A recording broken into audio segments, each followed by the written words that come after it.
বাবার শ্রাদ্ধ, চলো দেখবে সবাই। বাচ্চারা যদি ভয় পাও তো এই ভিডিওটা থেকে একটু দূরে থেকো। চলো ঘুরে দেখাই তোমাদের ভূতের বাবা শ্রাদ্ধ। এখানে শ্রাদ্ধ হচ্ছিল বলে সকলে কান্নাকাটি করছিল।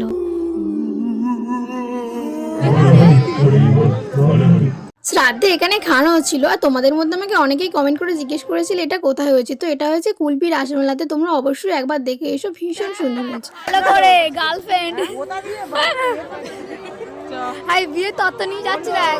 দেখো এখানে ভূতেদেরই গোষ্ঠীর কারোর বিয়ে হচ্ছিল, তো সেই জন্য নিচে রান্না বান্না হচ্ছে সব হাড্ডিগুলো। এখানে হয়তো গায়ে হলুদ হয়েছিল রং মিস্ত্রি। তো ভিডিওটা ফোনে এরকম ভাবে লাগলো, সামনে দেখে কিন্তু আমরা দারুণ মজা পেয়েছি। আর কিছু কিছু জায়গায় ছিল যেখানে হালকা করে ভয়ও লাগছিল সাউন্ডগুলোর জন্য। তো তোমরা যদি পারো খুব তাড়াতাড়ি গিয়ে দেখে এসো, কারণ রাতটা 2-1 দিনের মধ্যেই শেষ হয়ে যাবে। আর আমার ভিডিওটা কেমন লাগলো তোমাদের অবশ্যই কমেন্ট করে জানিও। Thanks for watching guys.